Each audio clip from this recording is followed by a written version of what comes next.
उत्तर प्रदेश में UP police भर्ती परीक्षा चल रही है। परीक्षा सुचारू ढंग से चल रही है, ऐसा प्रशासन की तरफ से कहना है, लेकिन सोशल मीडिया पर तो कुछ अलग ही माजरा देखने को मिल रहा है।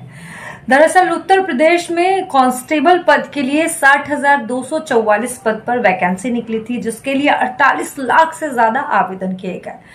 परीक्षा 75 जिलों में 2000 से ज्यादा सेंटरों पर आयोजित की गई। 2 शिफ्ट में एग्जाम हो रहे हैं। एग्जाम देने के बाद ही जैसे युवा बाहर निकल रहे हैं, उनका कहना है कि उनके सामने पेपर आंसर की आ जा रहा है। इसका मतलब कि पेपर वायरल हो चुका है। वो सोशल मीडिया पर जमकर कैंपेन भी चला रहे हैं कि यूपी पुलिस का पेपर लीक हो गया है, लेकिन प्रशासन इसको साफ इनकार कर रहा है। प्रशासन का कहना है कि कोई भी पेपर लीक नहीं हुआ है, सिर्फ और सिर्फ भ्रामक न्यूज फैलाई जा रही है। 17 फरवरी को भी ऐसा ही हुआ, जब पहले शिफ्ट का एग्जाम देने के बाद युवा बाहर निकले और उन्होंने कहा कि यूपी पुलिस का पेपर लीक हो गया है, तो प्रशासन की तरफ से सोशल मीडिया पर ट्वीट किया गया और ट्वीट करके कहा गया कि सिर्फ और सिर्फ भ्रामक न्यूज फैलाई जा रही है, चिंता की कोई भी बात नहीं है। परीक्षा केंद्रों पर परीक्षा सुचारू ढंग से चल रही है। 18 फरवरी को भी यही हुआ, जब पहले शिफ्ट का एग्जाम देके युवा बाहर निकले तो उन्होंने कहा कि ये वही क्वेश्चंस है, ये वही आंसर है जो एग्जाम में पेपर में आया था। अगर ये अभी पेपर में आया था तो 10 मिनट के अंदर ये रिटन में कैसे आ गया। फिर से दोबारा उत्तर प्रदेश की तरफ से ट्वीट किया गया प्रशासन की तरफ से कि टेलीग्राम पर कुछ अराजक तत्व हैं जो भ्रामक जानकारी फैला रहे हैं। उन लोगों ने एडिट करके ये पोस्ट किया है। कोई भी पेपर लीक नहीं हुआ है, सुचारू ढंग से परीक्षा चल रही है और संपन्न हो रही है।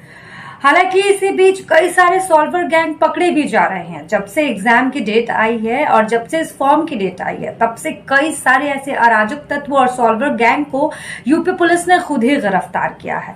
लेकिन इसी बीच एग्जाम देकर निकल रहे युवा साफ साफ कह रहे हैं कि उत्तर प्रदेश पुलिस परीक्षा का जो पेपर है वो लीक हो गया है, लेकिन प्रशासन इसको सिरे से निकाल रहा है।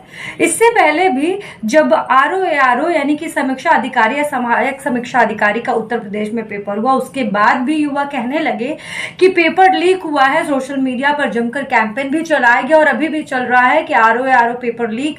दोबारा से अभ्यर्थी चाह रहे थे कि इस एग्जाम को लिया जाए, क्योंकि कई जिलों में कई केंद्रों पर पेपर लीक होने की खबर सामने आई थी। हालांकि प्रशासन ने इसको भी सिरे से निकाल दिया। इसके लिए कमेटी भी गठित की और जांच भी हुआ, जिसमें पाया गया कि कोई पेपर लीक नहीं हुआ है। लेकिन सवाल ये कि क्या अभ्यर्थी झूठ बोल रहे हैं, क्या सोशल मीडिया पर गलत कैंपेन चलाया जा रहा है, या सोशल मीडिया पर जो पेपर लीक के दावे किए जा रहे हैं वो झूठा है। यह सवाल दूसरा कि प्रशासन की तरफ से इन दावों पर ध्यान ही नहीं दिया जा रहा है। प्रशासन कुछ छुपा रहा है या सरकार इन बातों पर ध्यान ही नहीं देना चाहती है। कई यूजर्स तो यहाँ तक कह रहे हैं कि योगी आदित्यनाथ जी आपको इस्तीफा दे देना चाहिए, क्योंकि आप हमारी बातों पर, हमारी परेशानियों पर ध्यान ही नहीं दे रहे हैं। यूपी में पेपर लीक होना आम बात है। इससे पहले भी कई सारे पेपर लीक हो चुके हैं। सिर्फ यूपी नहीं, गुजरात, मध्य प्रदेश, वहां भी पेपर लीक होते रहे हैं। हालांकि इस बार नकल पर नकेल कसने के लिए और पेपर लीक जैसी चीजों को रोकने के लिए सरकार ने नियम कानून भी बनाए हैं। कई जगह पर सुरक्षा तैनाती की गई है। कई जगह पैरामिलिट्री फोर्स, महिला constable, police constable, sub inspector, हर जगह सुरक्षा के पुख्ता इंतजाम किए गए हैं। उसके बावजूद भी पेपर लीक की न्यूज तमाम आ रही है। सोशल मीडिया पर यूजर्स जमकर दावे कर रहे हैं, प्रशासन पर, सरकार पर सवाल उठा रहे हैं, लेकिन प्रशासन की तरफ से सिर्फ एक ही बात कही जा रही है कि कोई पेपर लीक नहीं हुआ है, सिर्फ और सिर्फ भ्रामक दावे किए जा रहे हैं। वैसे आप क्या कहेंगे? कमेंट सेक्शन में कमेंट करके जरूर बताइएगा, अपनी राय जरूर रखिएगा।